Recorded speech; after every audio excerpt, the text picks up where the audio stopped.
नमस्कार दोस्तों, the study cafe में आपका स्वागत है। मैं हूं नंद किशोर। जैसा कि आपको पता है, हम इंडियन हिस्ट्री देख रहे थे और इंडियन हिस्ट्री में हमने जो है ऋग्वेद काल पूरा देखा। उसमें कल लास्ट 15 मिनट में जो है कुछ टॉपिक थे, जैसे उनकी सामाजिक, राजनीतिक और आर्थिक, धार्मिक स्थिति कैसी थी, उसके बारे में चर्चा की थी हमने। उसमें से कुछ टॉपिक रह गए थे। तो आगे जो है आपका उत्तर वैदिक काल है। तो उत्तर वैदिक काल और जो है आपका ऋग्वेदिक काल, दोनों की सामाजिक, आर्थिक और धार्मिक स्थिति लगभग एक जैसी होती है, लेकिन कुछ बदलाव जो होते हैं, कहीं पर हमें निरंतरता देखने को मिलती है, कुछ पे जो है बदलाव होते हैं। तो हम उन बदलावों के बारे में बात करेंगे, एक कंपैरिजन करते हुए बात करेंगे कि उत्तर वैदिक काल में किस तरह का समाज था और उससे पहले ऋग्वेद काल में कैसा समाज था। तो कल इतना हो नहीं पाया था समय अभाव के कारण। आज जो है अपन उसको विस्तृत देखेंगे और हम ये भी आज इसमें देखेंगे कि ऋग्वेद काल में जो है कौन कौन से टर्म्स ऐसी थी जो पर्टिकुलर शब्द या शब्दावली थी जो किसी वस्तु या जो है धान वगैरह या कोई जो है नदी वगैरह के उल्लेख के संबंध में उसकी नामावली मिलती है, उसके बारे में बात करेंगे। और हम बात करेंगे कि वैदिक साहित्य के बाद जो है आपका साहित्य लिखा गया है, उस साहित्य में वेदांग बहुत ही इम्पोर्टेंट है और वेदांग कौन कौन से थे, उनको क्या क्या उपमाएँ दी गई है, उनके बारे में बात करेंगे। तो जो है पहले जो कनेक्ट हुए हैं उन सबको मेरा शुक्रिया। सूरज मीणा और अशोक जाट और नेहरू कुमावत, अजीत सिंह जी और नेहरू कुमावत, सबको भी, आलम आतिफ, गुड़िया ठाकुर, संजू देवी, एनकाउंटर वाले बाबा उत्तर प्रदेश, सबको मेरा नमस्कार, गुड इवनिंग। तो अपना टॉपिक है वो है वैदिक कालीन। मैंने जैसा कि कहा अपन एक चार्ट के जरिए पढ़ेंगे वैदिक कालीन जो है आपकी राजनीति। तो आपको पता है कि वैदिक कालीन राजनीति की जब मैं बात करूं तो वैदिक कालीन जो है दो भाग है। एक हम बात करेंगे ऋग्वेद कालीन राजनीति की। किसकी बात करेंगे? ऋग्वेद कालीन राजनीतिक स्थिति। एक जो है हम इसकी बात करेंगे और किसकी बात करेंगे हम? और हम बात करेंगे वो करेंगे जो है आपके उत्तर वैदिक कालीन राजनीतिक स्थिति।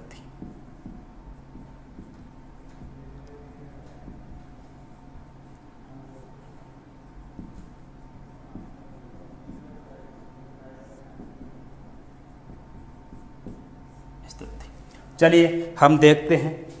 जैसा कि एक ही समाज है, बसाने वाले एक ही लोग हैं, लेकिन यहाँ कुछ समाज में क्या आ जाएंगे, आगे जाके कुछ परिवर्तन हमें देखने को मिलेंगे। समाज ज़्यादा उदारवादी होता है या रूढ़िवादी होता है, उसके बारे में अपन बात करेंगे। राजनीतिक परिस्थितियाँ यहाँ की बजाय वहाँ बदल जाएगी, जैसा वर्तमान में हो रहा है। आप देख रहे हैं कि एमपी में पहले कांग्रेस थी और अब बीजेपी है, और राजस्थान में भी राजनीतिक उठापटक बहुत ज़ोरदार चल रहा है। तो इसी प्रकार की राजनीतिक जो है वहाँ की, यहाँ तो केवल राजनीतिक जो है सत्ता के लिए उठापटक हो रही है, वहाँ परंपराओं में बदलाव होगा। किसमें बदलाव होगा? परंपराओं में। तो यहाँ की बजाय वहाँ सत्ता में ये होगा कि सत्ता में भागीदारी बढ़ाने के लिए जो है बड़े बड़े साम्राज्यों का क्या होगा, निर्माण होगा। तो हम उसके बारे में बात करेंगे। तो ध्यान रखना, जब मैं राजनीतिक स्थिति की बात करूँगा तो सबसे पहले आपको क्या ध्यान रखना है, इसमें ऋग्वेद काल में क्या होता है। जैसा कि मैंने कहा कि ये राजा होता था। क्या होता था? राजा। और उस राजा को कहा गया है जो है जनस्य गोपा। क्या कहा गया है? जनस्य गोपा। या कहा गया है गोप, या कहा जाता है राजन, और या फिर उसको कहा जाता है विषामपति। क्या कहा जाता है? विषामपति। ये हमें जो है किसके नाम मिलते हैं? राजा के। प्रशासन की इकाई जो थी, क्या थी? प्रशासनिक इकाई। हम देखते जाना यहाँ वहाँ क्या बदलाव आते हैं वो देखते जाना। प्रशासनिक इकाई जो होती है उसको हमने कुछ इस तरह से बांटा था कि सबसे प्रमुख या सबसे बड़ी इकाई होती थी जन, जन के नीचे होते थे विष, और विष के नीचे होते थे ग्राम। क्या होते थे? ग्राम। और ग्राम के नीचे होते थे गृह। क्या होते थे? गृह। ठीक है, इस तरह से हमने देखा। जन का प्रमुख कौन होता था? यही आपका राजा या राजन।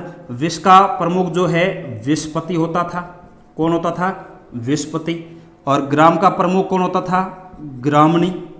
और जो है गृह का जो है गृहपति। मतलब इसका यह था कि जो है एक घर से एक कुल जो होता था उससे बन के एक गांव बनता था, कई कुलों से, कई गांवों से जो है कई विश्व बनते थे, कई विश्वों से बन के क्या बनता जन। जन प्रशासन की सबसे बड़ी इकाई थी। ये मैंने आपको कल बताया था। जन क्या थी? सबसे बड़ी इकाई, प्रशासन की सबसे बड़ी इकाई। बस इतना ध्यान रखना है, ये सबसे बड़ी इकाई है। जबकि सबसे छोटी कौन सी इकाई होगी? गृह सबसे छोटी है। गृह क्या होगी? सबसे छोटी। चलो हमने ये देखा। और हमने क्या देखा? हमने देखा कि इसमें हम जो है 3 प्रकार की जो है प्रशासनिक संस्थाओं की बात करेंगे। किसकी बात करेंगे? प्रशासनिक संस्था जो राजा पे नियंत्रण रखती थी। किस पे नियंत्रण रखती थी? राजा पे। हाँ भाई, कपिल गुजर भरतपुर से नमस्कार, संतोष यादव, रविनाथ मोमो, आकाश चौहान, सबको गुड इवनिंग, राज चौधरी गुड इवनिंग।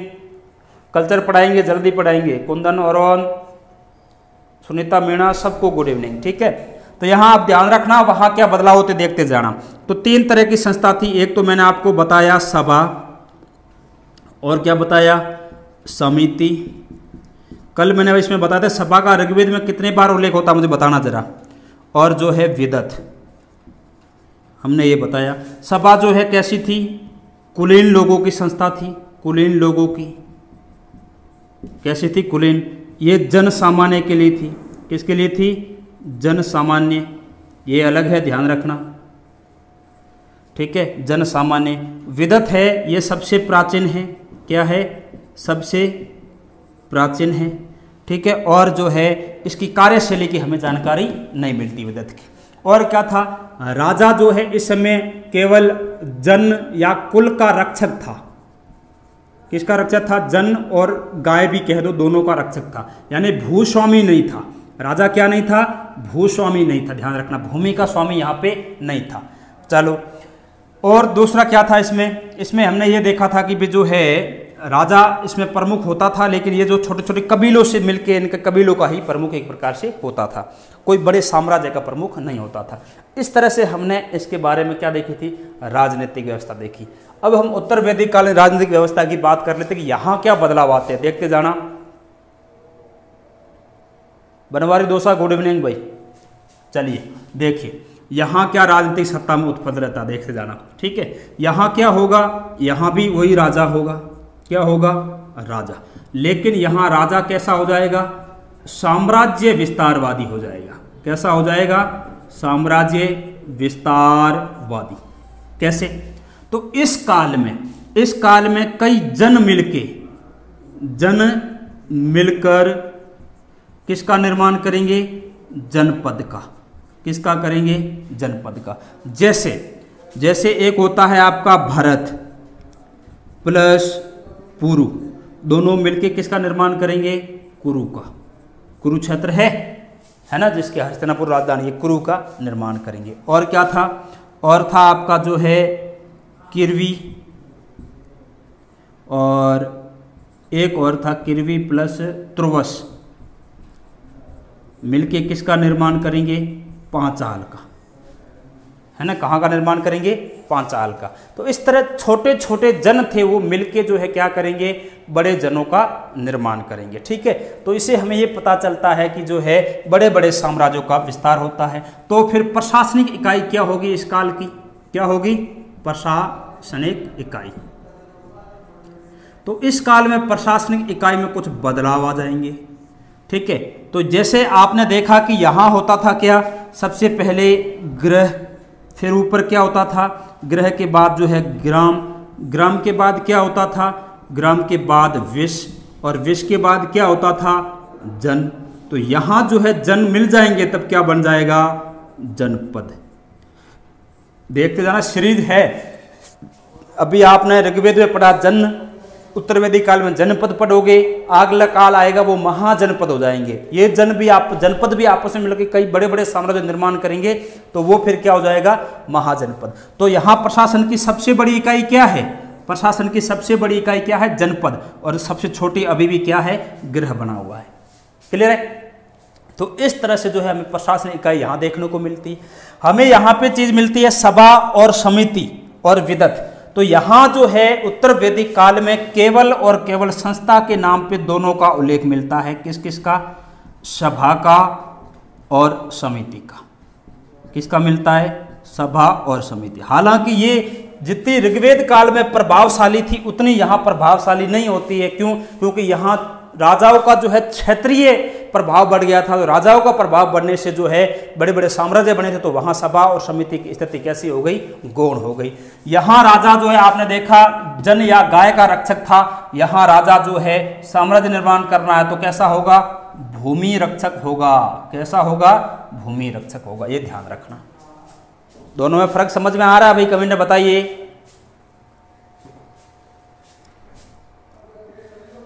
नमस्कार शुरू नंदीवाल, पूजा साहू, गुड इवनिंग। ठीक है, कमेंट में बताइएगा, मैं वेट कर रहा हूं आप लोगों का।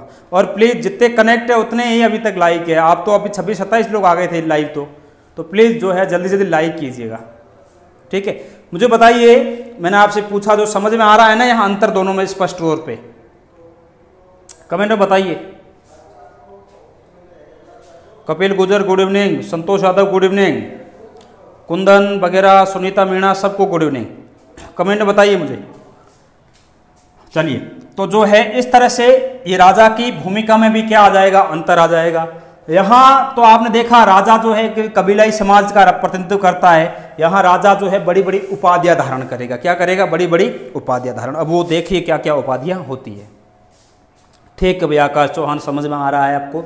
ठीक है, तो यहाँ इतना ही है, इसमें आप ध्यान रखना। और वहाँ आगे अपन देखते, फिर अपन ये भी देखेंगे इसमें कि राजा के सहयोगी कौन होते हैं, वहाँ भी ये देखेंगे कि राजा के सहयोगी कौन होते हैं। तो यहाँ थोड़ा सा इधर मैं मिटा रहा हूँ क्योंकि ये चैप्टर थोड़ा सा बड़ा हो जाएगा अभी यहाँ से।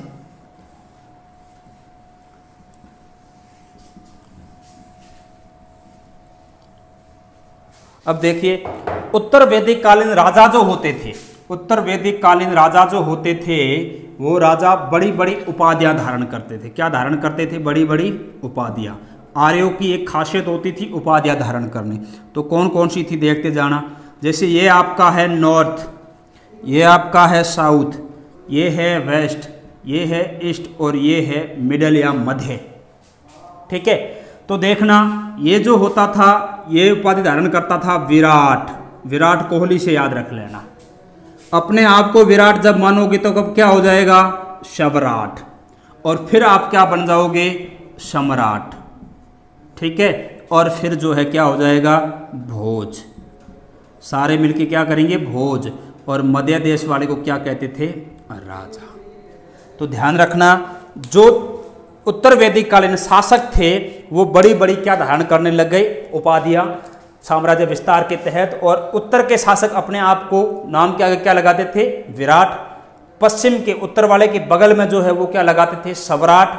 और इधर पूर्व में जो बगल में था वो सम्राट, दक्षिण में था वो भोज, और मध्य वाला क्या लगाता था? राजा। क्या लगाता था? राजा। क्लियर है? याद रखना, यहां से क्वेश्चन पूछेंगे। ठीक है, प्लीज लाइक कर दीजिएगा। जितने कनेक्ट हैं उससे अभी तक लाइक, तो प्लीज लाइक कर दीजिएगा। ठीक है, और क्या है देखते जाओ। राजा जो है साम्राज्य विस्तार हेतु और अपनी जन स्वीकार्यता बढ़ाने हेतु जो है क्या करेगा? यहाँ जो है बड़े बड़े यज्ञ करेगा। क्या करेगा? बड़े बड़े यज्ञ या अश्वमेध यज्ञ जिसे अपन कहते हैं वो करेगा। तो कौन कौन से देखते हैं अपन। राजा जो है मुख्यतः 3 प्रकार के यज्ञ करेगा। कितने प्रकार के? 3। कौन कौन से? राजा जो या क्या करेगा? यज्ञ करेगा, वो 3 प्रकार के होंगे। एक होगा आपका जो है राजस्वीय यज्ञ, राजस्वीय यज्ञ। और कौन सा था? और वाजपेय था। और तीसरा कौन सा है? अश्वमेध। अश्वमेध। यह अश्वमेध दिख रहा है ना भाई? हाँ, अश्वमेध। ठीक है, दिख रहा है सबको। चलिए, अब देखिए, राजस्वीय यज्ञ पहले पहले राजा जब करता था तो सिर्फ और सिर्फ राजाभिषेक के समय करता था। कब करता था? राजाभिषेक के समय। जब उसका राजाभिषेक होता था तब वो केवल राजस्वीय यज्ञ किया करता था। लेकिन कालांतर में क्या होता है कि राजा जो है वो प्रत्येक वर्ष इसे करने शुरू कर देता है। प्रत्येक वर्ष इस यज्ञ को करता है और उस समय ये क्या करता है, प्रतीकात्मक रूप से हल चलाता है। क्या चलाता है, हल चलाता है। यानी कि इस काल में जो है राजा जो है यानी कि कृषि कार्यों को ज़्यादा महत्व दिया जाएगा, इसका मतलब यही है। तो राजा प्रतीकात्मक रूप से क्या चलाएगा, हल चलाएगा। और इसी समय आपने सुना होगा कि राजा जनक को जो है सीता एक घड़े में मिली थी, तो राजा जनक उसी समय जो है हल जोत रहे थे प्रतीकात्मक रूप से, और वहाँ खुदाई घड़े में जो है सीता उनको मिल गई थी। तो ये वही चीज़ थी। कौन सा यज्ञ करवाया था उन्होंने, राजसूय यज्ञ करवाया था। कौन सा यज्ञ था वो, राजसूय। चलो, तो ये तो हमें ये पता चला इसके बारे में। वाजपेय क्या था, वाजपेय एक प्रकार का जो है रथ दौड़ का आयोजन होता था। किसका दौड़ का, रथ दौड़ का आयोजन। वाजपेय यज्ञ में क्या होता था, रथ दौड़ का। और अश्वमेध यज्ञ जो है ये आपका साम्राज्य विस्तार के लिए होता था। किसके लिए होता था, साम्राज्य विस्तार के लिए। राजा अपना घोड़ा छोड़ देता था, जो भी इस घोड़े को थामता था या रोकता था तो जो है उसको राजा से क्या करना होता था, युद्ध करना होता था। यदि राजा को हरा देता तो उसका साम्राज्य वहीं तक सीमित, लेकिन यदि घोड़े वाला मालिक सामने वाले राजा को हरा देता था तो उसका साम्राज्य उसको अधीनता स्वीकार करवाते और आगे और घोड़ा चलता जाता। तो इस तरह से जो है अश्वमेध यज्ञ करवाते थे राजा। ठीक है, तो 3 प्रकार के यज्ञों का उल्लेख हमें मिलता है। कौन से काल में, हमें मिलता है उत्तर वैदिक काल में। तो राजा की यहाँ शक्ति क्या हो रही है, बढ़ रही है। राजा की शक्ति क्या हो रही है, बढ़ रही है। अब हमने देखा कि यहाँ राजा के सहयोगी जो होंगे, क्या होंगे, सहयोगी। उसमें कुछ नाम होंगे, वो स्वयं नाम वहां भी होंगे, पुरोहित। ठीक है, फिर दूसरा प्रमुख होता था सेनानी, ये सर्व प्रमुख था। राजा के बाद कौन, पहला पद कौन का था, पुरोहित का था। दूसरा जो है दूसरा प्रमुख व्यक्ति यह था जो सेनानी था। इसके अलावा मैंने कहा पुलिस में उग्र थे, स्पर्श थे, जिसे अपन क्या कहते हैं, गुप्तचर। क्या कहते हैं, गुप्तचर। ये सहयोगी मिलते हैं किसमें, ऋग्वेद काल में। सेम सहयोगी यहाँ मिलेंगे, लेकिन यहाँ जो है राजा के सहयोगी पुरोहित जो होंगे, उत्तर वेद काल में राजा के सहयोगी पुरोहित जो होंगे उनको क्या कहेंगे, उनको कहा जाएगा, जैसे सपोज दैट यहाँ लिख देते हैं अपन, राजा होता है और इसके सहयोगी जो होंगे, सहयोगी जैसे पुरोहित, सेनानी, गुप्तचर। गुप्तचर के लिए मैंने वहाँ वर्ड लिखा है स्पर्श, ध्यान रखना। ये सारे जो है क्या कहलाते थे, रत्नी कहलाते थे। क्या कहलाते थे, रत्नी। क्या कहलाते, यहाँ से क्वेश्चन बनता है, ध्यान रखना। क्या कहलाते थे, रत्नी। नमस्ते भाई मयंक, नमस्ते। ठीक है, प्लीज़ लाइक कर दीजिएगा, जितने भी नए लोग जुड़े हैं लाइक कर दीजिएगा। रत्नी होते थे और इन रत्नियों की संख्या बताई गई है, वो बताई गई है 12। कितनी बताई गई है, 12। दिख रहा है ना भैया, ठीक है। यहाँ रत्नियों की संख्या कितनी बताई गई है, 12। तो इस तरह से हमें जो है उत्तर वैदिक कालीन राजनीतिक स्थितियां जो है थोड़ी सी क्या लगती है, बदली हुई प्रतीत होती है। यहाँ राजा जो कर लेता था वो स्वैच्छिक था, जो भाग या बलि था, है ना। कर का नाम क्या था, भाग या बलि, स्वैच्छिक था। यहाँ जो है अनिवार्य हो जाएगा। क्या हो जाएगा, अनिवार्य। यानी कि नियमित कर प्रणाली हमें जब देखने को मिलती है वो उत्तर वैदिक काल में देखने को मिलती है। कब देखने को मिलती है, उत्तर वैदिक काल में। ठीक है, प्लीज लाइक कर दीजिएगा जितने भी नए लोग जुड़े हैं वो, और प्लीज़ अधिक से अधिक लोगों को शेयर कर दीजिएगा, मैसेज डाल दीजिएगा ताकि नए लोग ज़्यादा कनेक्ट हो जाए। अभी बहुत कम लाइव हैं आप, और ऐसे लाइव रहेंगे यदि इस तरह से मेरी आप हौसला अफजाई करेंगे तो फिर आप समझते ही हैं कि क्लास में कुछ जान तो रहेगी नहीं। समझ रहे हैं ना बात को। और यदि आप ज़्यादा लाइव रहेंगे, लाइक करेंगे इसे अधिक से अधिक, और डेली इस तरह कनेक्ट रहेंगे, उत्सुकता दिखाएंगे, तो फिर इस क्लास का कुछ मज़ा भी आता है। ठीक है, तो इस तरह से जो है प्लीज़ मेरी गुजारिश है आप लोगों से कि आप जो है इसे अधिक से अधिक लोगों तक फैलाएं ताकि लोग जो है आए। और क्या है अब देखते हैं। ये तो हुई इनकी ऋग्वैदिक कालीन राजनीतिक स्थिति की बात। ठीक है, मैंने आपको बताया कि यहाँ सभा और समिति की बात थी, तो यहाँ सभा और समिति दोनों संस्थाओं का जिक्र होता है, लेकिन जो है उनकी इतना क्या नहीं रहता है, प्रभावशाली नहीं रहते हैं। इसमें एक क्वेश्चन और है, उत्तर वैदिक काल के अंदर जो है, कौन से काल के अंदर, उत्तर वैदिक काल के अंदर सभा व समिति को, ठीक है, इन दोनों को जो है प्रजापति की पुत्रियां कहा गया है। प्रजापति की पुत्रियां, और ये कहा गया है अथर्ववेद में। किसमें कहा गया है? अथर्ववेद। तो यहाँ सीधा सीधा क्वेश्चन बनता है कि निम्न में से किसे प्रजापति की 2 पुत्रियां कहा गया है? तो सभा और समिति को कहा गया है। क्लियर है? चलिए ठीक है। तो इस तरह से इनका राजनीतिक अस्तित्व होता है कौन से काल में? वैदिक कालीन राजनीतिक स्थिति। चलिए अब हम बात करते हैं वैदिक काल के अंदर जो है इनके समाज की बात कर लेते हैं। किसकी बात कर लेते हैं? समाज की।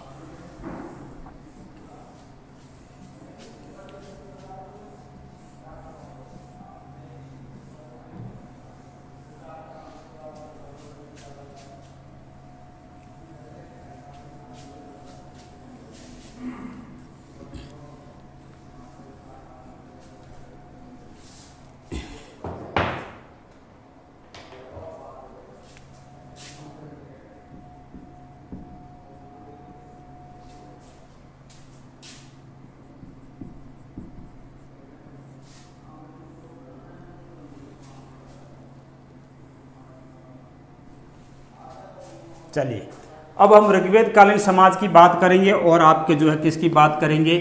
वैदिक उत्तर वैदिक कालीन समाज की। समाज में क्या बदलाव आए तो हमने कल बात की थी, वो देख लीजिएगा आज वापस एक बार। प्लीज नए लोग जुड़े वो जो है क्या करेंगे?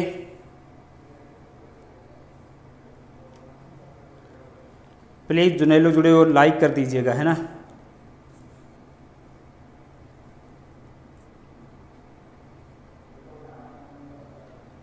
डिफेंस विकास जो है उपाधियां फिर से हैं, तो सुनिए एक बार। कुछ नहीं, सिंपल सी याद रखनी, एक चीज पकड़ लो, नॉर्थ वाली पकड़ लो। आपको पता है कि नॉर्थ इंडिया का एक बहुत बड़ा प्लेयर है क्रिकेट के अंदर जिसका नाम क्या है? विराट कोहली। उत्तर भारत का है कि नहीं? तो आप विराट से याद कर लो कि विराट है वो, ठीक है। अब जब आप क्रिकेट खेलते हो आप अपने आप को क्या मानते हो? सवराट मानते हो, ठीक है। तो जो है विराट के पश्चिम में जो खड़ा है वो कौन है? सवराट है, ठीक है। विराट के पश्चिम में कौन खड़ा है या विराट के पीछे कौन खड़ा है? आपका सवराट है, ठीक है। यानी आप अपने आप को क्या मान रहे? विराट मान रहे। फिर विराट के पूर्व में कौन खड़ा है? सम्राट। कौन खड़ा है? सम्राट। और विराट के दक्षिण में कौन खड़ा है? वो है भोज। कौन है? भोज। यानी इन सबको सामूहिक भोज, यानी खाने पे आमंत्रित, ये समझ लो ऐसे ट्रिक से कि वो भोज है। और जो है बीच में होगा वो क्या होगा? राजा। मध्य देश वाला क्या कहलाएगा? राजा। क्लियर है भाई? डिफेंस विकास क्लियर है? चलिए प्लीज लाइक करवा दीजिएगा अधिक से अधिक लोगों से। अभी बहुत कम लोग कनेक्ट है, ऐसे तो पार नहीं पड़नी है भाई, ठीक है। तो जो है ऋग्वेद कालीन समाज की बात कर लेते हैं। तो ऋग्वेद कालीन समाज जो है पूर्णतः ग्रामीण समाज था। कैसा समाज था? ऋग्वेद कालीन समाज जो है ये समाज आपका, ये समाज जो है कैसा था? ग्रामीण समाज था। और कैसा था? कबीलाई था, ठीक है। और ये जो समाज जो है यायावरी जीवन जीते थे। कैसा जीवन? यायावरी जीवन, यानी कि घुमंतु थे। यायावरी का मतलब यहाँ क्या है? घुमंतु। आर्यों की एक खासियत थी, आर्य जो है आक्रामक प्रजाति थी, योद्धा प्रवृत्ति के लोग थे। ये एक स्थान से दूसरे स्थान जो है चले जाते थे, ठीक है। आज यहाँ है तो कल कहीं और इनका डेरा होगा। इस तरह से यायावरी या घुमंतु थे प्रारंभ में ऋग्वेद काल में समाज में, ठीक है। और क्या था? हमने देखा कि प्रारंभ में ऋग्वेद में जो है 3 वर्ण का जिक्र मिलता है। कितने वर्ण का? 3। कौन कौन सा 3 वर्ण है वो आपको पता है अच्छे से। कौन सा है? ब्राह्मण, क्षत्रिय और वैश्य। लेकिन हमने ये भी देखा कि जो है एक शूद्र का जिक्र मिलता है। कौन से वर्ण का? शूद्र का। और ये किस में मिलता है? 10वां मंडल। और कौन सा सूक्त है? पुरुष सूक्त। ये क्वेश्चन पूछते हैं तो आप याद रखना। कौन सा सूक्त है? पुरुष सूक्त, ठीक है। तो इस तरह 3 वर्ण मिलते हैं। यहाँ जो वर्ण व्यवस्था है वो कैसी है? कर्म आधारित है। वर्ण व्यवस्था कैसी है? कर्म आधारित है। कैसी है? कर्म आधारित है, यानी तो आप जैसा जो कर्म करेंगे वो वैसा है, ठीक है। वो वैसा उसका जो है वर्ण होगा। जैसे मैं ब्राह्मण हूँ तो मैं ब्राह्मण कैसे डिसाइड होगा? मैं विद्या का ज्ञाता होऊंगा, विद्वान होऊंगा तभी मैं ब्राह्मण कहलाऊंगा। यदि मैं खाती का काम कर रहा हूँ तो मैं खाती कहलाऊंगा, दर्जी का कर रहा हूँ दर्जी कहलाऊंगा, ठीक है। ये सारी चीज़ें इस तरह से होता था, ठीक है। तो उससे कोई फर्क नहीं पड़ता कि आपने किसके घर में, ब्राह्मण के घर में जन्म लेके यदि खाते का काम करो तो आप क्या हो जाएंगे? खाती हो जाएंगे। ये ध्यान रखना। और क्या था समाज में? समाज में जो है ये चारों ही वर्ण जो है इनको क्या है, उपनयन संस्कार का अधिकार था। उपनयन मतलब जनेऊ, उपनयन संस्कार का क्या था, अधिकार था। ठीक है, अभी तक यहां छुआछूत नहीं आई थी, ध्यान रखना, छुआछूत नहीं होती है। और क्या था, और महिलाओं की बात कर लेते हैं। किसकी बात कर लेते हैं, महिलाओं की, कि महिलाओं की स्थिति कैसी थी। हम अभी कंपेयर करेंगे, ध्यान रखना, यहां से हम वहां जाएंगे उत्तर वैदिक काल में, हम वहां कंपेयर करेंगे कि वहां क्या हुआ था। प्लीज नए लोग जुड़े हो कमेंट कर लीजिए। अमित यादव शुक्रिया,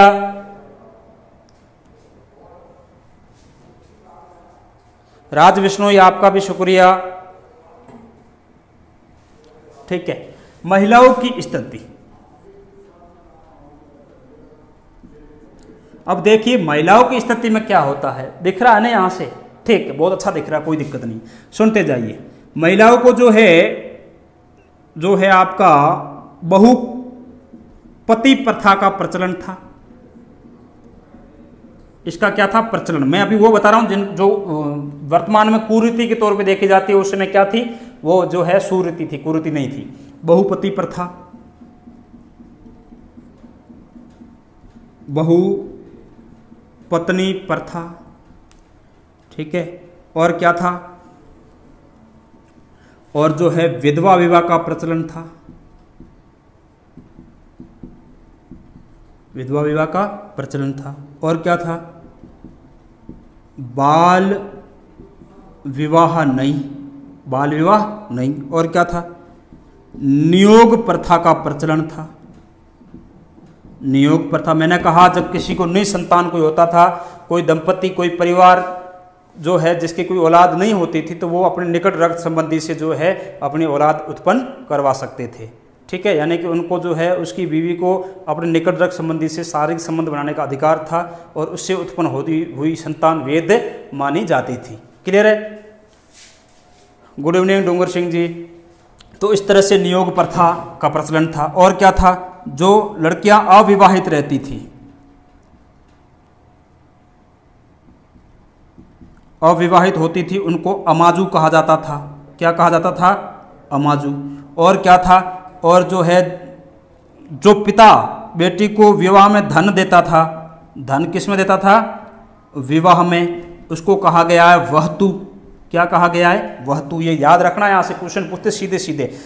ऋग्वेद काल में आजीवन अविवाहित रहने वाली स्त्रियों को क्या कहा जाता था, या महिलाओं को या कन्याओं को क्या कहा जाता था, तो अमाजू। और धन, जो एक पिता ऋग्वेद काल में जब अपनी बेटी के विवाह में धन देता था, एक प्रकार का दहेज वर्तमान वाला, उसको क्या कहते थे, वहतु कहते थे। क्या कहते थे, वहतु। तो ये हमें स्थिति यहाँ देखने को मिलती है। इसके अलावा हमने देखा कि ऋग्वेद की कई सारी जो है प्रथम दृष्टा महिलाएं थी। प्रथम दृष्टा मतलब ऋग्वेद को अपने मुख से उच्चारित करने वाली, वो कौन कौन सी थी, घोषा, कौन सी थी, घोषा, और कौन सी थी, सिक्ता, और कौन सी थी, अपाला, और कौन सी थी, लोपामुद्रा, और कौन सी थी, लोपामुद्रा। यहाँ ऊपर दिखेगा नहीं दिखेगा मुझे नहीं पता, हाँ वहाँ नहीं दिखेगा, तो मैं यहाँ 1 2 3 1 इधर लिख रहा हूँ, लोपामुद्रा। लोपामुद्रा जो है विश्वामित्र के यहाँ घर की पत्नी थी, तो ये ध्यान रखना इस तरह के। तो इस सारी इतनी सारी महिलाओं की जो है इज्जत थी। एक मैंने कल भी बताया था आपको, एक महिला योद्धा का जिक्र मिलता जिसका नाम है विस्पला। क्या नाम है, विस्पला। प्लीज़ नए लोग जुड़े हैं वो जो है क्या कर लें, वो लाइक कर लें प्लीज़। आज लाइक बहुत कम है, आज कनेक्ट भी बहुत कम है, आप लोग ऐसे प्लीज़ ना किया करें आप लोग, ठीक है।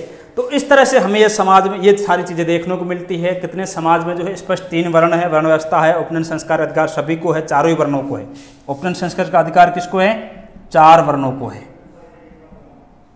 ठीक है, ये ध्यान रखना। और आर्य कैसे थे, जो है आर्य जो है ग्रामीण या कबीलाई समाज था, और ये सारी बातें हमने देखी, और महिलाओं की स्थिति की हमने बात की। और तो फिर अपन उत्तर वैदिक काल में चलते हैं। तो यहाँ अपन देखते हैं कि यहाँ जो है उत्तर वैदिक काल में जो है समाज में 4 वर्ण स्पष्ट दृष्टिगोचर होते हैं। समाज में 4 वर्ण कैसे होते हैं, स्पष्ट दृष्टिगोचर होते हैं, ठीक है। 4 वर्ण स्पष्ट आ जाते हैं। यहाँ तो 3 थे, शूद्र को 10वें मंडल में पुरुष सूक्त में है, और 10वां मंडल अपने आप में क्या है, क्षेपक है, लेकिन वहाँ 4 वर्ण स्पष्ट दिखाई देते हैं, ठीक है। और यहाँ मैंने आपको बताया था इन 4 वर्णों की उत्पत्ति जो है विराट पुरुष से हुई है, कल बता दिया था मैंने, ठीक है। और क्या था इस समाज में? समाज में जो है वर्ण व्यवस्था थी, ये कैसी हो गई थी? जन्म आधारित। बस ये फर्क है, बहुत बड़ा फर्क है। आर्य यहाँ कैसी वर्ण व्यवस्था है? कर्म आधारित है। यहाँ कैसी वर्ण व्यवस्था है? जन्म आधारित है, ध्यान रखना। और क्या था? आर्यों का समाज जो है, आर्यों का समाज यानी कि आर्यों ने अब स्थायी जीवन जीना शुरू कर दिया था। आर्यों ने कैसा जीवन जीना शुरू कर दिया? स्थायी। जबकि यहाँ कैसा जीवन जी रहे? ग्रामीण या कबीलाई, ध्यान रखना, ठीक है। वर्ण व्यवस्था कैसी होगी? जन्म आधारित। आप खाती के घर में पैदा हुए तो आप खाती ही कहलाएंगे, और आगे जाके यही वर्ण व्यवस्था जो है जातियों में बढ़ जाती है। तो जाति व्यवस्था का भी आविर्भाव यहाँ होता है। किसका होता है? जाति व्यवस्था का। यहाँ जो है अनुलोम विवाह करने का जो अनुमति दी जाती थी, प्रतिलोम विवाह की अनुमति नहीं थी। यानी कि आप नीची कास्ट की स्त्री से विवाह कर सकते हैं, जबकि उच्च कास्ट की स्त्री से निम्न कास्ट वाले विवाह नहीं कर सकते। ये यहाँ प्रथा थी। यहाँ आके तो ये बिल्कुल अनिष्ट टाइप का डेरा हो जाएगा, ठीक है, ध्यान रखना। हालांकि महिलाओं को जो है इस काल में राजनीतिक अधिकार प्राप्त थे। कौन से अधिकार थे? राजनीतिक। जगह नहीं है, कहाँ लिखें? चलो यहाँ लिख लेते हैं। राजनीतिक अधिकार क्या थे? राजनीतिक अधिकार। जबकि अब यदि यहाँ महिला व्यवस्था की बात करूं, मैं समाज में महिलाओं की स्थिति की बात करूं, महिलाओं की स्थिति, तो ध्यान रखना इस काल में महिलाओं के राजनीतिक अधिकार छीन ले जाते हैं। राजनीतिक अधिकार जो है वो क्या हो जाएंगे? छीन लिए जाएंगे। यानी कि इस समय महिलाएं सभा में भाग ले सकती थी, समिति में भाग इसमें ले सकती थी। वहां सभा समिति में भाग तो लेती है, लेकिन उनके कुछ ज्यादा राजनीतिक अधिकार नहीं रहते। यहाँ महिलाएं शिक्षा ले सकती हैं, शिक्षा यहाँ भी ले सकती है, ध्यान रखना। बाकी यहाँ सेम चीज, ज्यादा गिरावट नहीं आई है, बस ये सारी चीजें सेम है यहाँ पे, ध्यान रखना। बाल विवाह नहीं है यहाँ पर भी, विधवा विवाह कर सकती है।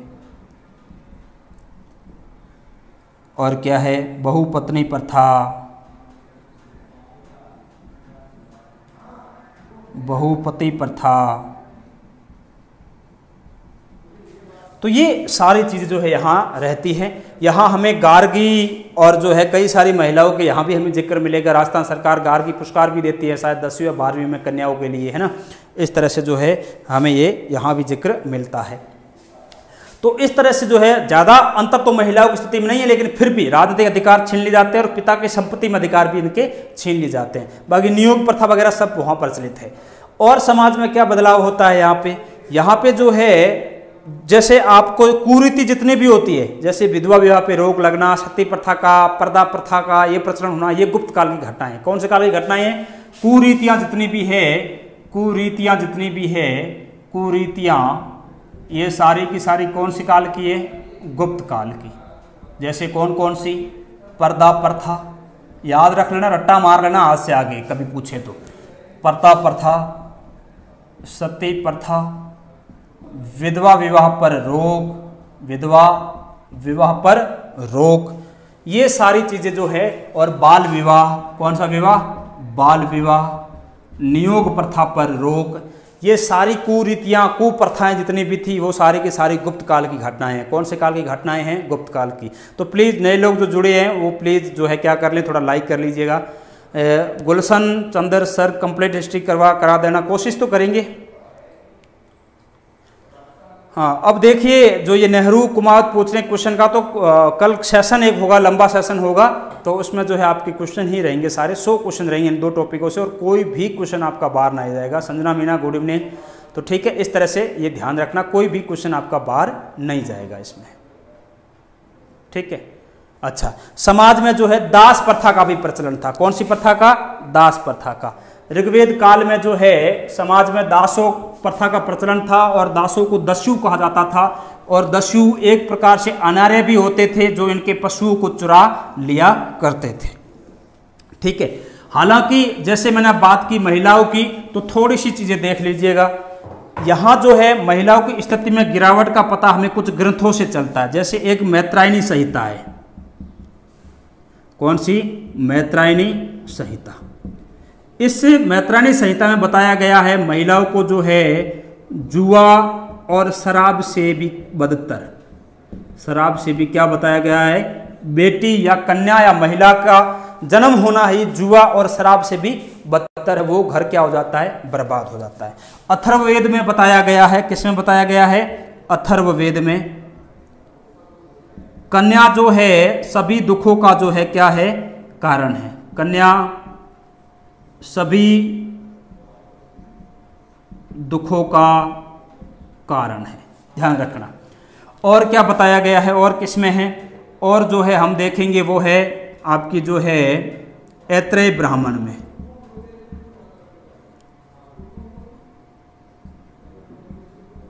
इसमें भी जो है कन्या को क्या बताया गया है, कन्या के जन्म को जो है अशुभ बताया गया है, सभी दुखों का कारण। एक मिलता बृहदारण्यक उपनिषद, बृहदारण्यक में गार्गी और याज्ञवल्क्य के मध्य संवाद होता है, ठीक है, दरबार में धर्म को लेके।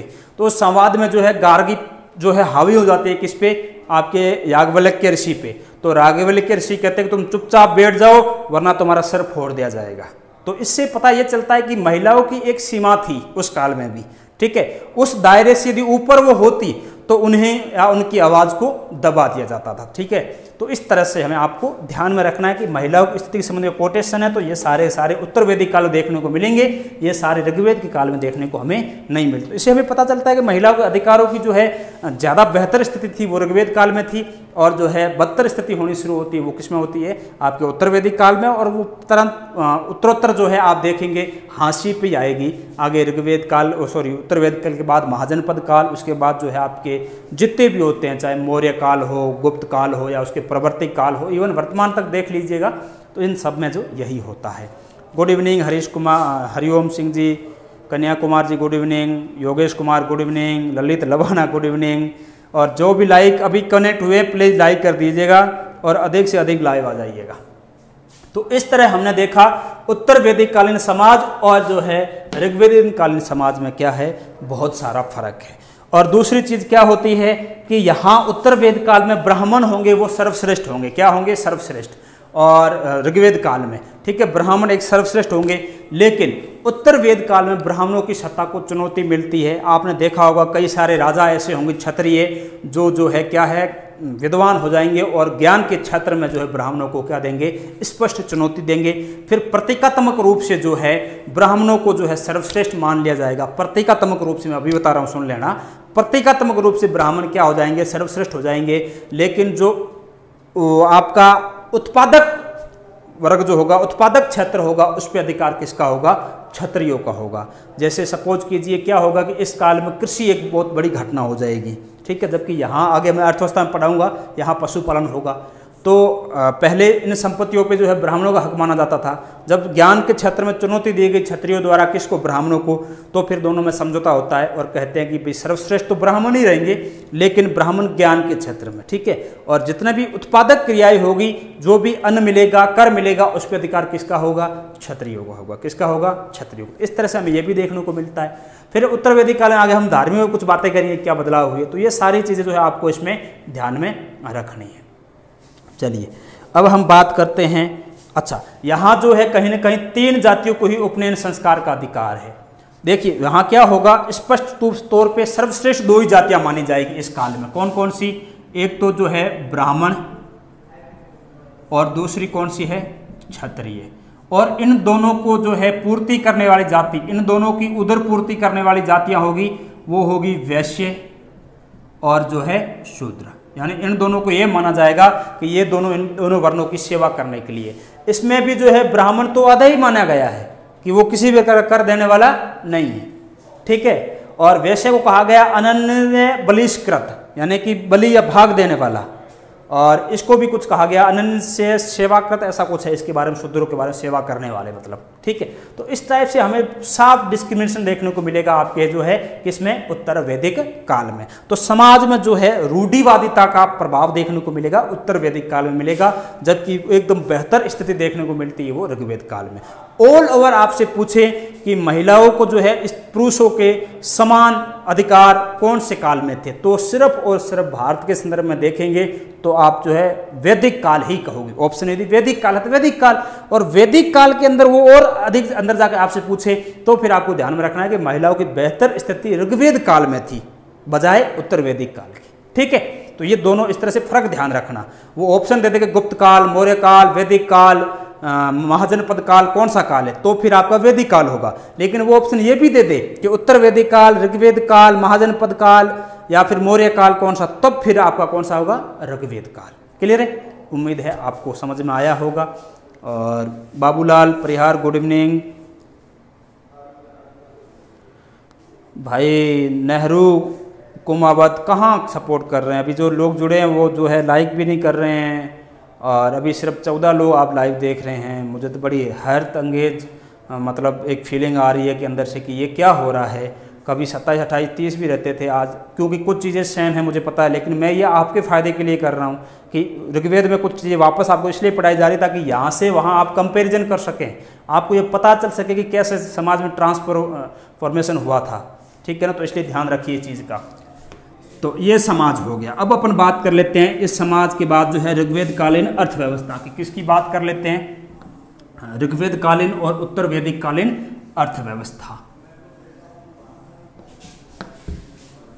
ऋग्वेद कालीन और उत्तर वैदिक कालीन अर्थव्यवस्था की बात कर लेते हैं।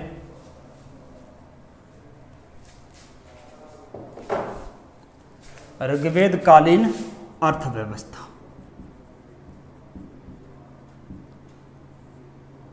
ठीक है, और यहां अपन लिख देते हैं उत्तर वैदिक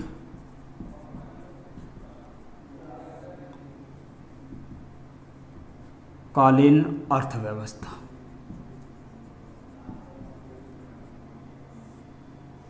ठीक है, चलिए देखते हैं क्या क्या हुआ। तो देखिए ऋग्वेद कालीन अर्थव्यवस्था जो है वो कैसी थी?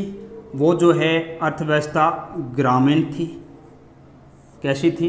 ग्रामीण थी। और क्या थी? पशुपालन आधारित थी।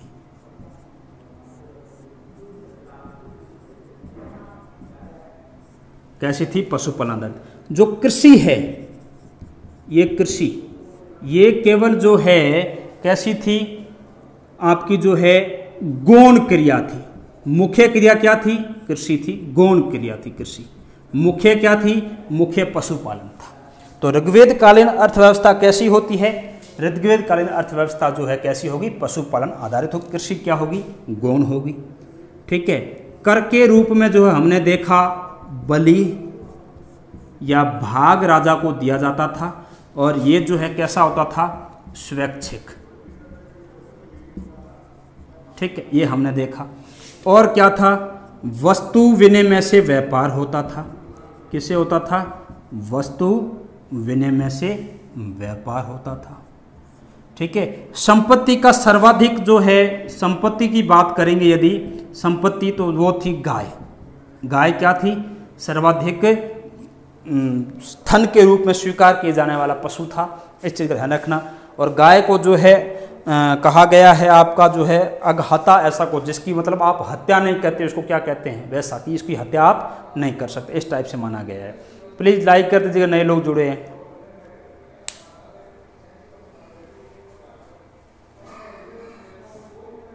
शुक्रिया अमित यादव आपका। Akash Dagar good evening. Math with Anand आर्य।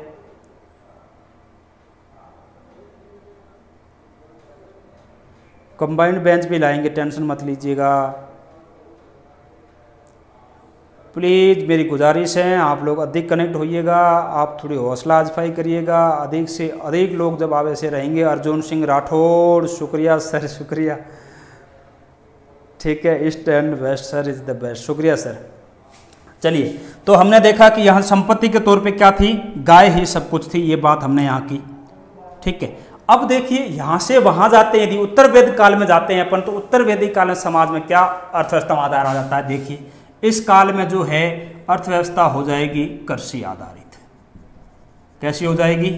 कृषि आधारित। तो साफ या स्पष्ट तौर पे हमें यह देखने को मिलता है कि यहाँ पूरी ग्रामीण या पशुपालन आधारित है। यहाँ ग्रामीण तो है, लेकिन यहाँ अब मुख्य जो है कार्य क्या हो जाएगा? व्यवसाय क्या हो जाएगा? वो कृषि हो जाएगी, जबकि यहाँ क्या हो जाएगी? पशुपालन। ऐसा क्यों भाई? तो कारण था, देखिए क्या था? लोहे का आविष्कार हो गया। किसका आविष्कार? लोहे का आविष्कार हो गया। इसलिए कई इतिहासकार इस काल को जो है आयरन रिवॉल्यूशन कहते हैं। क्या कहते हैं? आयरन रिवॉल्यूशन, यानी कि लौह क्रांति, है ना? क्या कहते हैं? लौह क्रांति। अब लोहे के आविष्कार से इसका क्या लेना देना? तो सुनिए, जब लोहे का आविष्कार हुआ तो अत्याधुनिक हथियार वगैरह, कुल्हाड़ी वगैरह लोहे की बननी शुरू हुई। उससे इन्होंने बड़े बड़े जंगलों को मैदानों में कन्वर्ट किया। मैदानों में कन्वर्ट किया तो फिर क्या हुआ होगा? बड़े मैदान बने होंगे तो कृषि क्षेत्र ज़्यादा हुआ होगा। तो कृषि क्षेत्र ज़्यादा होने से फसल ज़्यादा होती होगी। फसल ज़्यादा होने से जो है हमें ये पता चलता है कि जो है फिर फसलें ज़्यादा पैदा हुई होगी, धान सरप्लस में हुआ होगा, आधिक्य हुआ होगा। तो लोगों के पास क्या हुआ होगा? पैसा या संपन्नता आई होगी। क्या आई होगी? संपन्नता। तो इसलिए जो है यहाँ बड़े बड़े साम्राज्यों का भी निर्माण हमें देखने को मिलता है। जब पैसा आया, बड़े बड़े जंगल विस्तृत हुए, तो फिर लोगों ने क्या? साम्राज्य विस्तारवाद की राजा ने सोची और साम्राज्यों का विस्तार हुआ। तो इसलिए लोहे का आविष्कार होता है वो कौन से काल में? उत्तर वैदिक काल में। ये ध्यान रखना। यहाँ मैंने आपको कहा कि वस्तु विनिमय से व्यापार होता था। इसके लिए दो चीजें प्रयोग में करते थे, एक तो गाय और दूसरा जो है निष्क। क्या था? निष्क। निष्क जो है एक प्रकार का सोने का जो है आभूषण था, या आप ये समझो कि सोने का हार था जो गले में पहना जाता था। कहाँ पहना जाता था? ये गले में पहना जाता था। तो आप इसे हार कहेंगे ज़्यादा बढ़िया रहेगा। जो आभूषण आप गले में पहनते वो हार ही है एक प्रकार से, है ना? तो इसलिए हार कहे तो ज़्यादा बढ़िया, नहीं हार कहो तो निष्क क्या था? एक प्रकार का सोने का था। लेकिन यहाँ निष्क जो है क्या हो जाएगा? वस्तु विनिमय। तो आज भी जो है वस्तु विनिमय से क्या होता है? व्यापार। लेकिन यहां मुद्रा का रूप प्रयोग कर लेगा शुरू, वो हो जाएगा निष्क के तौर पे। किसके तौर पे? निष्क और गाय। जो निष्क यहां सोने का हार है वही यहां जाके किस में कन्वर्ट हो रहा है? मुद्रा में कन्वर्ट हो रहा है। किस में हो रहा है? मुद्रा में। ठीक है, ध्यान रखना चीज का। और क्या था इसमें? यहां जो कर या बलि जो है, क्या है? कर या बलि। ये कर या बलि यहां जो है अनिवार्य रूप से राजा लेता था। क्या लेता था? अनिवार्य रूप से राजा लेता था। ठीक है, ध्यान रखना। जबकि यहाँ स्वैच्छिक है। यहाँ कैसी है? स्वैच्छिक। यहाँ कैसी है? अनिवार्य है। तो ये बदलाव आ जाता है किसमें? जो है आपके उत्तर वैदिक कालीन अर्थव्यवस्था में, कि जो है यहाँ कृषि आधारित पशुपालन है और यहाँ कैसी हो जाएगी? कृषि आधारित। ये बहुत बड़ी घटना थी, बहुत बड़ी क्रांति थी एक प्रकार से उस समय की। और ये घटना मैं बता रहा हूँ 1000 ईसा पूर्व की। कौन सी घटना है? उत्तर वेद का काल कौन सा है? 1000 BC से लेके 600 BC। इसका मतलब ये है कि लोहे का आविष्कार आपसे पूछे आज से तो 3000 वर्ष पूर्व हुआ, लेकिन ईसा से कब पूर्व हुआ? ईसा से 1000 वर्ष पूर्व हुआ। तो यहाँ से क्वेश्चन सीधा सीधा पूछते हैं कि लोह का आविष्कार कौन से काल की घटना है? तो जो है लोहे का आविष्कार जो है वो कौन सी है? उत्तर वैदिक कालीन घटना है। शुक्रिया, सबका शुक्रिया।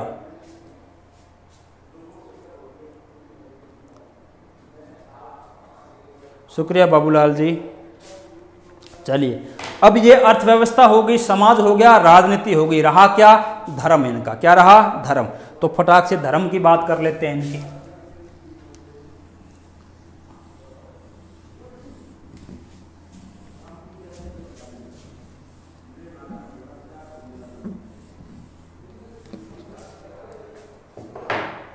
देखिए, ऋग्वेद कालीन धर्म या धार्मिक स्थिति। ऋग्वेद कालीन धार्मिक स्थिति, उत्तर वैदिक कालीन धार्मिक स्थिति।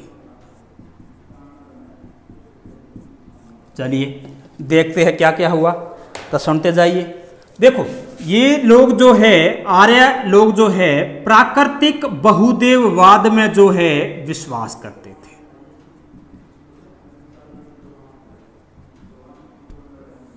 प्राकृतिक बहुदेववाद में क्या करते थे? विश्वास। यानी कि कई सारे देवताओं को मानते थे और प्रत्येक देवता को किसी न किसी प्राकृतिक शक्ति से जो है क्या मानते थे?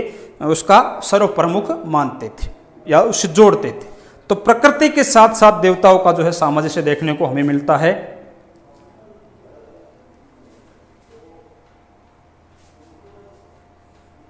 शुक्रिया अमित यादव, शुक्रिया। ठीक है, तो ये प्राकृतिक बहुदेववाद में विश्वास करते थे। और क्या था यहाँ पे, और जो है हमें कहीं पर भी आर्यों का जो है वो मूर्ति पूजा का उल्लेख नहीं मिलता, यानी कि मूर्ति पूजा नहीं करते थे ऋग्वेद में। इस काल में हमें जो है कहीं पर भी मंदिर का प्रमाण नहीं मिलता।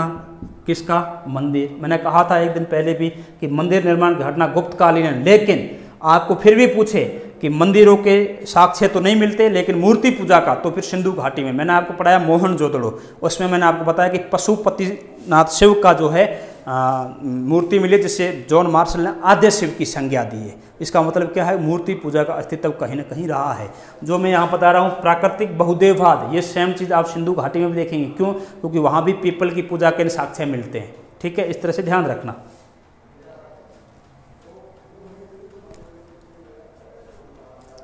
ठीक है, तो ये जो है मंदिर के साक्ष्य नहीं मिलते। और क्या है, जो है प्रमुख देवता, प्रमुख देवता, ठीक है, वो कौन कौन से देखिए। इनका सर्व प्रमुख देवता है इंद्र, सर्व प्रमुख देवता इंद्र क्या है, सर्व प्रमुख देवता है, जिसका ऋग्वेद में जो है 250 बार उल्लेख मिलता है। ऋग्वेद में कितनी बार उल्लेख मिलता है इस इंद्र का? 250 बार। ये इंद्र जो है वर्षा और युद्ध का देवता है, वर्षा व युद्ध का देवता। किसका देवता? वर्षा व युद्ध का देवता। इसीलिए इसी इंद्र को जो है हमने कहा है पुरंदर। ये मैंने आपको सिंधु घाटी में बताया था। पुरंदर का मतलब होता है किलों को जीतने वाला, किलों को जीतने वाला। दिख रहा है ना यहाँ तक? ठीक। तो ये इंद्र की बात है। फिर जो है दूसरा प्रमुख देवता है वो है अग्नि। कौन सा है? अग्नि। अग्नि का जिक्र ऋग्वेद में मिलता है 200 बार। कितनी बार? 200 बार। और जो है इसका जो है ये क्या था, ये मानव व ईश्वर के बीच में मध्यस्थता करने वाला देवता था।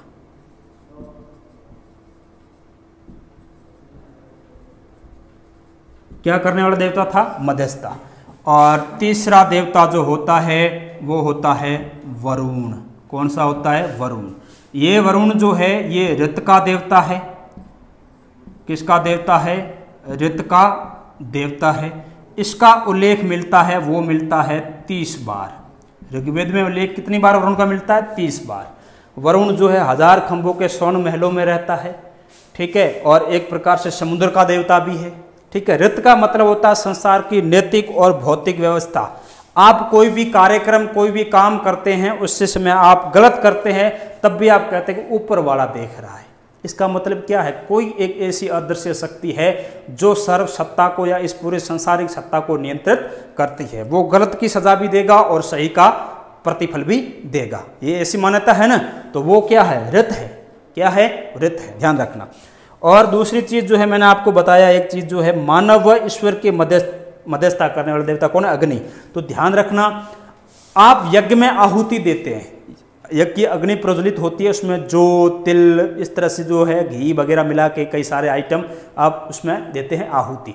वो आहुति देते हैं मंत्रोच्चारण करते हुए, यानी कि आप कुछ चीज़ दुनिया में चाहते हैं, सुख संपत्ति या संतान चाहते हैं या धन चाहते हैं या नौकरी चाहते हैं, जो भी है, तो वो आप यज्ञ में आहुति देते हैं। उस आहुति के जरिए वो आपकी बात ईश्वर के पास पहुंचती है।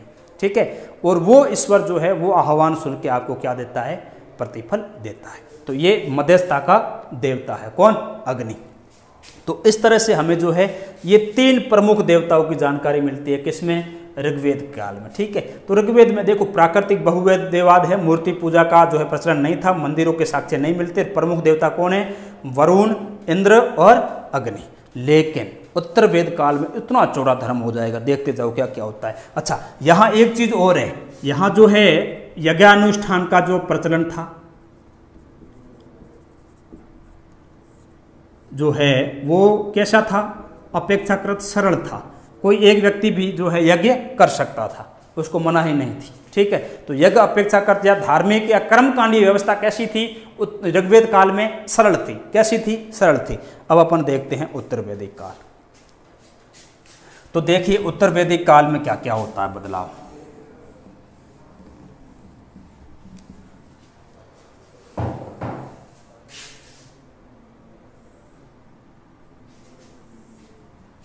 उत्तर वेद काल के अंदर जो है, ये दिख रहा है ना सबको लाइन?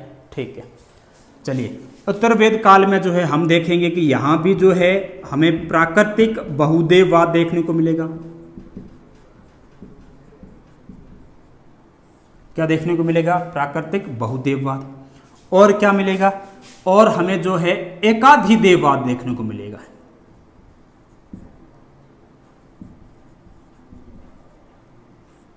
क्या देखने को मिलेगा? एकाधिदेववाद। इस एकाधिदेववाद की जो प्रथा होती है, ये क्या होती है? तो आर्यों की एक खासियत थी।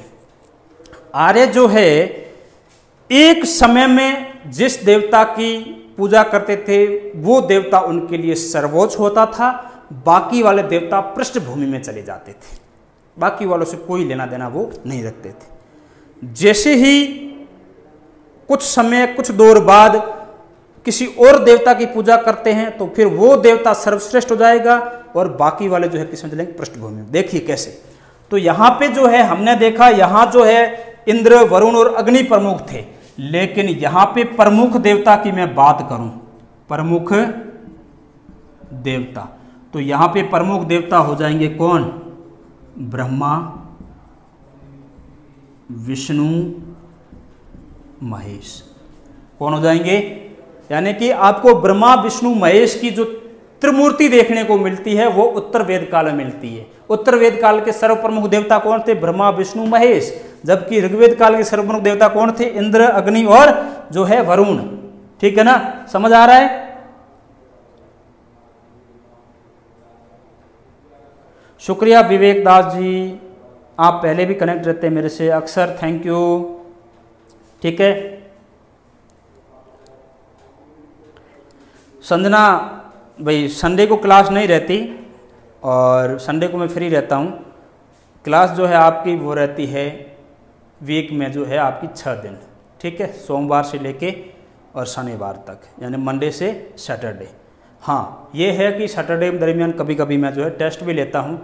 अभी हिस्ट्री शुरू की ज़रूरत नहीं, वैसे पहले मैं राजस्थान की हिस्ट्री पढ़ा रहा था बीच में कुछ लेक्चर, तो 6-7 लेक्चर, ये 8वां लेक्चर मेरे ख्याल से इंडियन हिस्ट्री का, तो इसकी बात है। ठीक है, तो देखते हैं आगे, देखते जाओ क्या होता है। अभी ये चैप्टर थोड़ा देखो टाइम हो रहा है, चैप्टर लंबा है, तो प्लीज़ और लोग जितने भी है लाइक कर दीजिएगा, इसे कनेक्ट हो जाइएगा थोड़े और, है ना।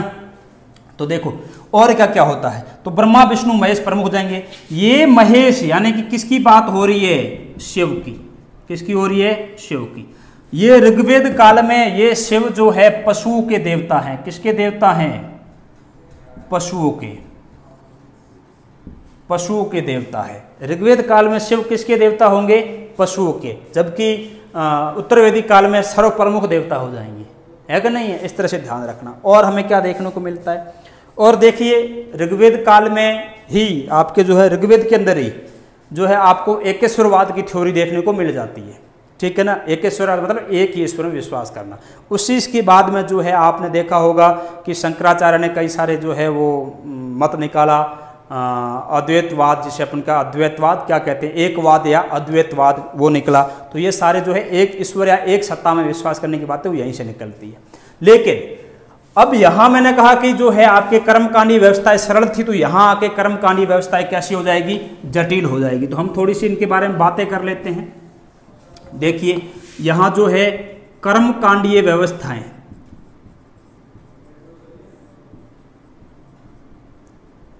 कैसी हो जाएगी? जटिल हो जाएगी। कैसी हो जाएगी? जटिल। कैसे? सुनिए। अब ब्राह्मणों ने एकाधिकार कर लिया। ब्राह्मणों ने कहा कि और कोई यज्ञ नहीं कर सकता हमारे अलावा, यज्ञ करना है तो ब्राह्मण होगा, तभी वो यज्ञ पूर्ण होगा और सफल या संपूर्ण होगा। ठीक है, एक तो ये चीज। दूसरी चीज ये हो गई कि यदि आप यज्ञ करते हो किसी प्रतिफल के लिए, तो फिर ईश्वर जो है वो प्रतिफल देने के लिए क्या है? बाध्य है। यहाँ ऐसा नहीं है। ऋग्वेद काल में ईश्वर को प्रतिफल देने के लिए बाध्य नहीं माना गया। उत्तर वेद काल में क्या माना गया? बाध्य। जैसे ठीक वैसे ही जैसे एग्जाम से पहले आप जाते हो हनुमान जी के मंदिर, आप कहते हो हनुमान जी मैं आपको 5 रुपए की प्रसाद चढ़ाऊंगा, मुझे पास करा देना। ठीक है, आपने क्या दिया, एक प्रकार से भगवान को 5 रुपये रिश्वत। अब आप उम्मीद क्या कर रहे हैं कि ये मैंने प्रसाद चढ़ाई है 5 रुपये की, तो फिर भगवान मुझे पास तो कराएगा। पास कराने के लिए भगवान क्या है, बाध्य है। ये पंडित ऐसा कहते थे उस समय कि आप यदि यज्ञ करते हो तो भगवान आपको प्रतिफल देने के लिए क्या है, बाध्य है। बस उसमें हमारे अनुसार करना है, हमें इतनी सारी गाय दान में देनी है, इतनी सारी भूमि देनी है, वो सारी चीज़ें करनी है, ऐसा होगा। तो ये सारी चीज़ें भी आपको ध्यान, प्लीज़ नए लोग जुड़े हो लाइक कर लीजिएगा। चलो, एक कर्म करनी व्यवस्था जटिल हो गई। और क्या था, और हम ये देखते हैं कि इस काल में हमने देखा कि 3 प्रकार के ऋण देखने को मिलते हैं। कितने प्रकार के, 3 प्रकार के ऋण। ऐसा माना गया कि मानव जीवन में 3 प्रकार के ऋण हैं। कौन कौन से हैं, एक तो है आपका पितृ ऋण, आपके पिता के प्रति जो आपको ये दुनिया में ले आते हैं संतान के लिए, है ना। और दूसरा जो है ऋषि ऋण। कौन सा है, ऋषि ऋण, ऋषियों ने इतना सारा साहित्य लिखा तो उनके प्रति हमारे कर्तव्य बनते हैं। दूसरा जो है देव ऋण, देवताओं ने सृष्टि की रचना की है तो इसलिए उनके प्रति भी कर्तव्य है। तो इन यदि सांसारिक जीवन में आपको भवसागर में पार पाना है तो इन 3 ऋणों से जो आपको ऊ ऋण होना पड़ेगा। ये 3 प्रकार के ऋण बताए और 5 प्रकार के यज्ञ बताए। कितने प्रकार के यज्ञ बताए आपको, 5 प्रकार के यज्ञ बताए।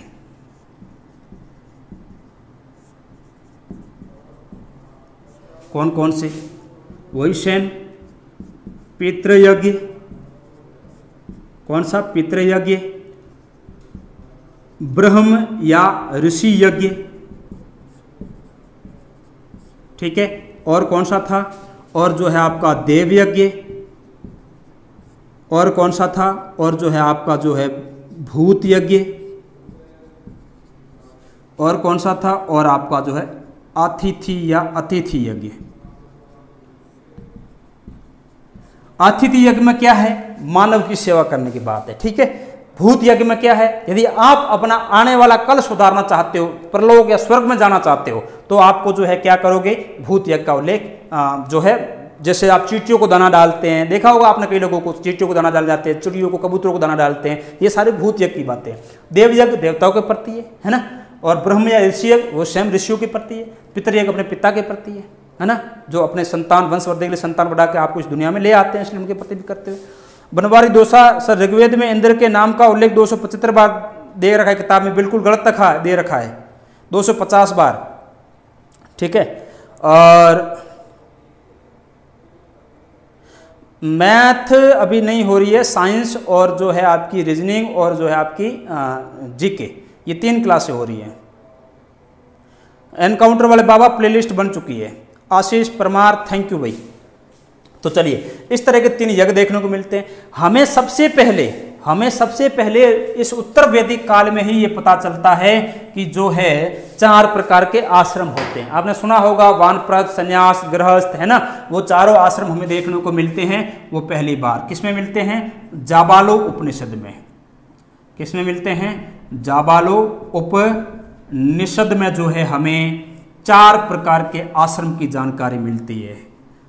4 आश्रम की जो है कि जानकारी सर्वप्रथम मिलती है, ठीक है।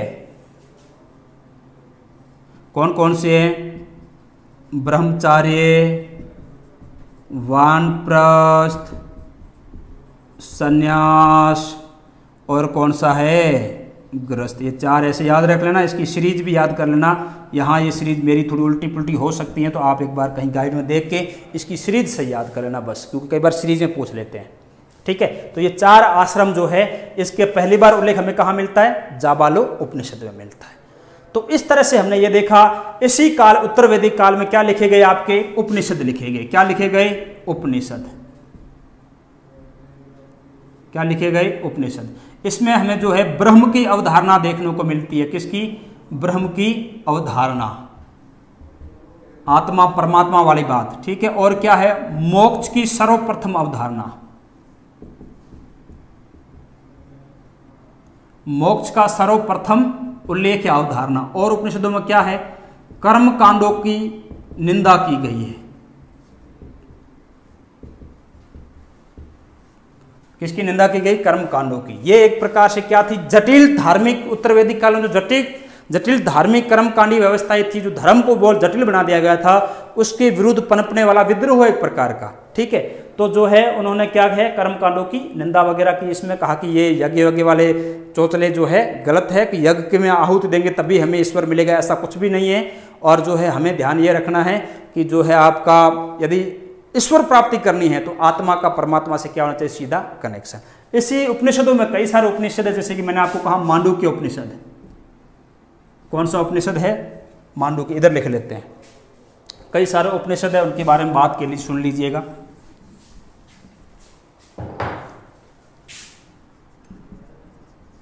ये जो है मांडुक्य उपनिषद, इसमें जो है यज्ञों को टूटती हुई नौका के समान बताया गया है। यज्ञों को टूटती हुई नौका बताया गया है। ठीक है, एक है मुंडक उपनिषद, यहां से जो है आपका क्या लिया गया है, सत्यमेव जयते। ठीक है, ये सारी चीजें हैं।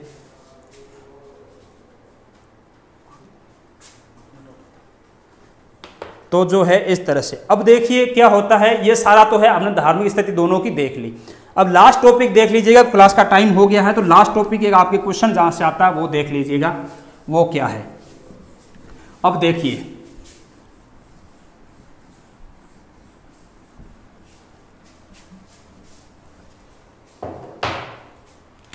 एक तो होता है वैदिक कालीन साहित्य, जिसमें हमने बात की थी, वो की थी वेद, ब्राह्मण, आरण्यक और उपनिषद। ठीक है, एक होता है वैदिक कालीन साहित्य के बाद का, जिसको हम वैदिक कालीन साहित्य में शामिल नहीं करते हैं, उसमें एक होता है वेदांग। क्या होता है? वेदांग। ये वेदांग जो है ये वैदिक साहित्य नहीं है। क्या नहीं है? वैदिक साहित्य नहीं। इनकी संख्या कितनी है? संख्या है इसकी 6। कितनी है? 6। कौन कौन से सुनते जाओ। एक होता है आपका शिक्षा। क्या होता है? शिक्षा। इसे कहा गया है वेदों का नासिका।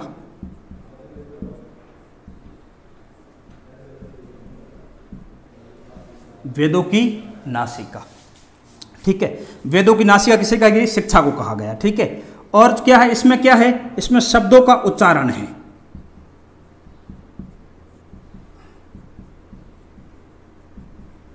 क्या है? उच्चारण है। ये तो एक शिक्षा हो गई। और क्या है? कल्प। इसे वेदों का हाथ कहा गया है। क्या कहा गया है? वेदों का हाथ। इसके अंदर 3 हिस्से हैं। इसके कितने हिस्से हैं? 3। एक तो है शूल्व, शूल्व सूत्र, धर्म सूत्र, और क्या है? गृह सूत्र। यानी कि आपका गृहस्थ जीवन कैसा होगा, आपका समाज के प्रति क्या कर्तव्य है, वो धर्म सूत्र में है। शूल्व सूत्र में यज्ञ करने के विधि विधान है। क्या है? यज्ञ करने के विधि विधान है। शूल्व नहीं, स्रोत सूत्र। इस स्रोत सूत्र के अंदर एक है शूल्व सूत्र, और यह ज्यामिति की प्राचीनतम पुस्तक है।